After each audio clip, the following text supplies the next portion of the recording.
Pwede rito yung iwas pusit, tapos archive.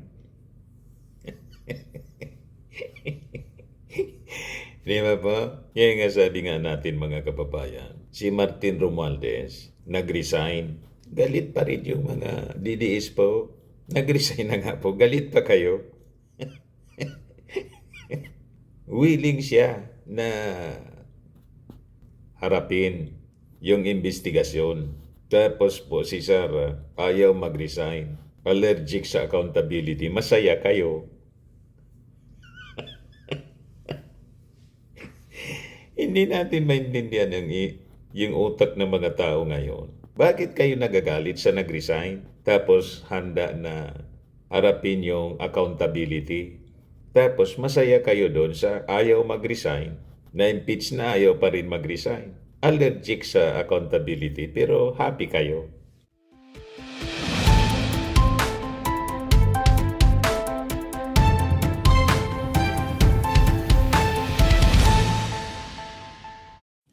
Hello po mga kababayan, si Dante Maravillas, Bicolano vlogger, broadcast journalist from Albay. Sabi ni House Majority Leader Sandro Marcos kay Saldico, umuwi ka na.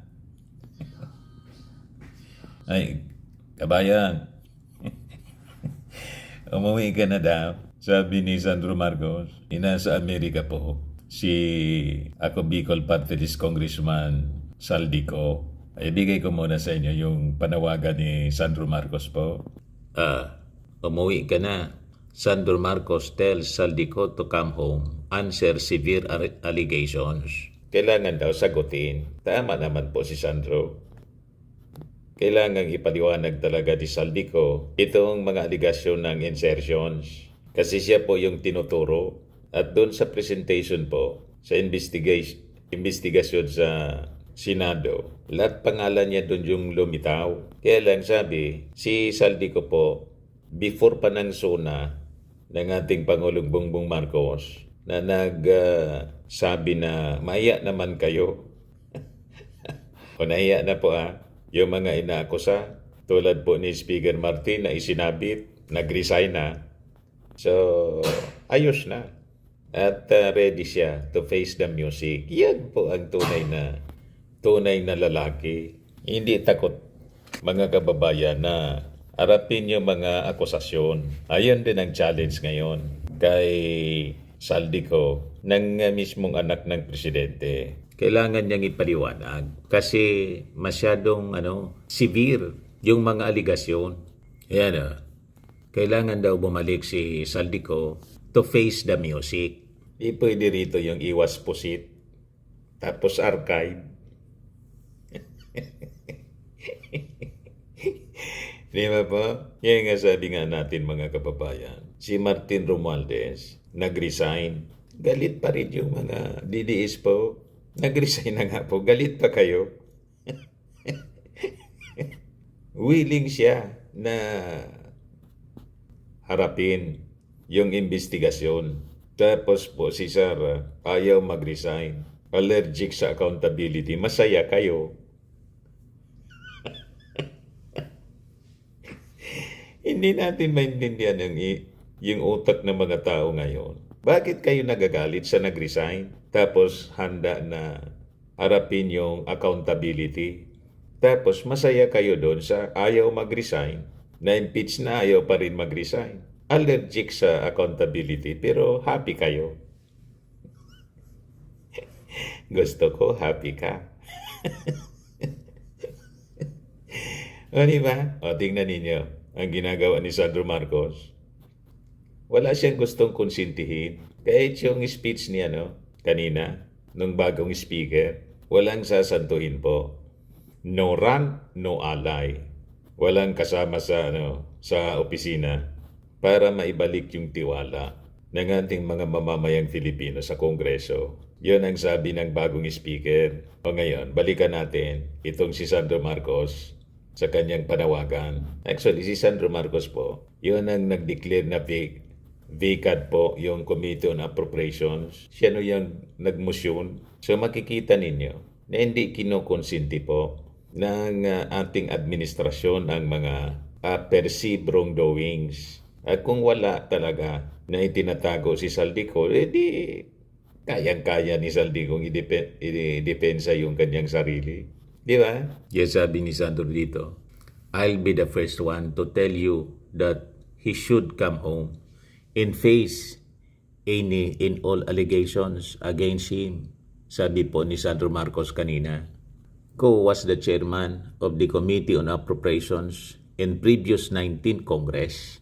The national budget during the final year of the 19th Congress, the 6.3 trillion pesos 2025 General Appropriations Act was allegedly rife with insertions. At dito mga kababayan sa aligasyon na to ng insertions, kasama dito sa isinasabit si Chis Escudero. Ayan bang balita Direktang inakusahan ni House Deputy Speaker Ronaldo Puno, sina Ako Bicol Party List Representative Saldico at dating Senate President Chis Escudero bilang mga nasa likod ng mga umano'y insertions sa 2025 national budget. Sa panayam ng ANC kanina, ibinahagi ni Puno na ang pagbibitiw ni House Speaker Martin Romualdez ay para harapin ang mga kontrobersyang ibinabato sa kanya, kabilang na ang singit sa budget. Actually, I think the reason for his stepping aside is precisely he wants to address and face all this. I'm not painting anyone as a victim here. I was just addressing that issue in terms of propaganda. When he is attacked, he does not always answer. So that is why he gets blamed for some things that are really not his fault.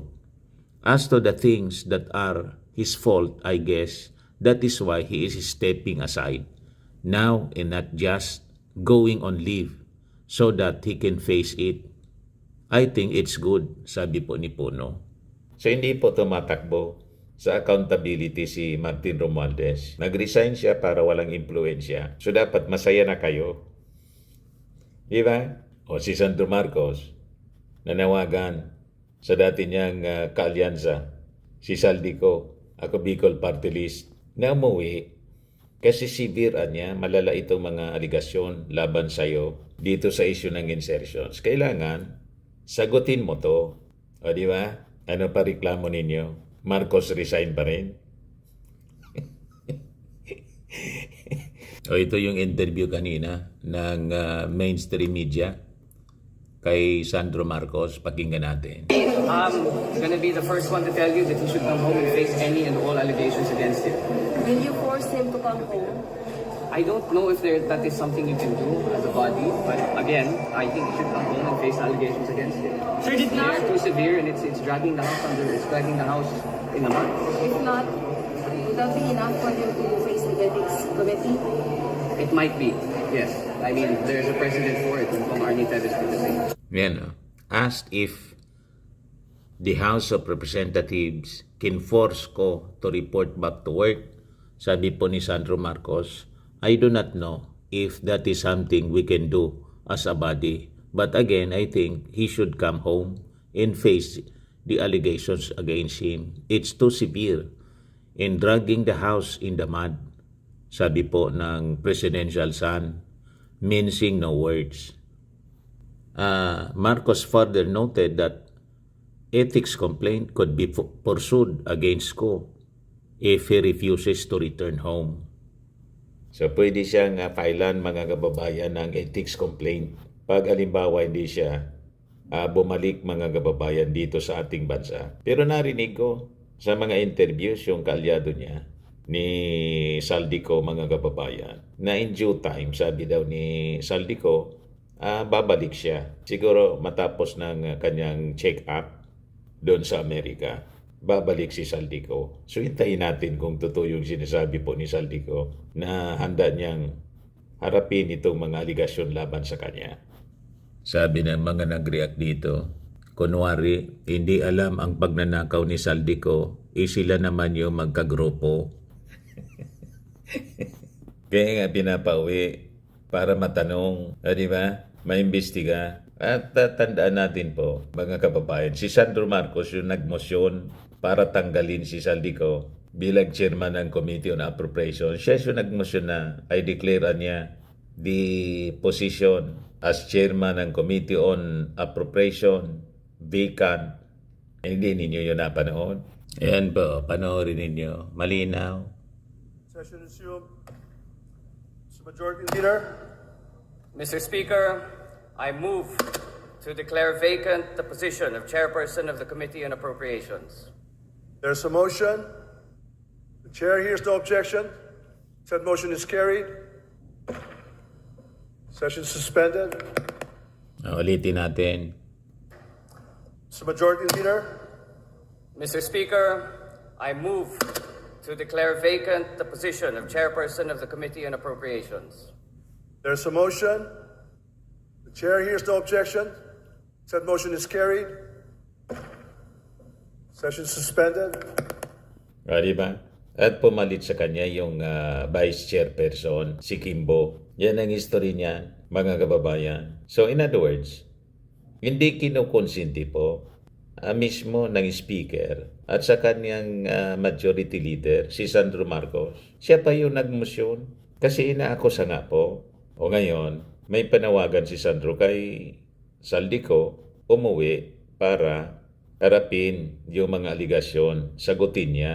May nakita kayong pagkonsinti. Ngayon, sinasabi pati si Martin Romualdez, nag-resign na rin si Martin para walang impluensya. Dapat masaya na kayo. O ngayon, si Kiko Barsaga, si Congressmio, kaupo pa lang ni Speaker Boji D. Binanata na kaagad. Romualdez Jr. daw si Speaker Boji D. Romualdez Jr. Ang gusto niya kasi, siya yung maging speaker. Sabi nga ng iba, hilaw. Hindi lang hilaw. Medyo nahanginan siguro yung Iba yung galawan. Siging meow meow meow. Parang nahanginan po. Ang kasundo niya si Sarah. Kasi parehas yung Alam na ninyo mga kababayan, yung boto niya, isa-dalawa yung sabi niya. May nakumbinsi na daw siya. Alam ninyo kung sino yung nakumbinsi niya na maging speaker siya? O ito, si Paulo Marcoleta. I would have voted for Kiko Barsaga, sabi ni Marcoleta. Hindi po nakapagtataka, magkakauri Di ba? Ito mga reactions po ng mga netizens. So, kayo na lang ang magbasa. Sabi ni Jane Milalios Taliba, sayang naman ang tax namin sa inyo.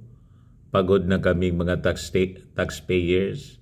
Sabi ni Marcelino Ligaya Pega, pari yung ni Duterte, pari yung may saltik. Sabi ni, hindi mabasa, Korean, kasi nga, birds of the same feather flock together. Sabi ni Nictory, may saya dyan. Sabi ni Troy Reyes, ang dalawang may saltik, yung isa mana sa tatay niya, senador. Ang new generation kong na manghahasik ng lagim sa sangkatauhan. Sabi ni Cecil Tabaran, talaga nga naman, isang takbo ng utak, illusion nyo lang yan, mga kamote. Bakit ba naglabasan ng ganitong uri ng mga... Bakit binoto to ng kanilang mga kababayan?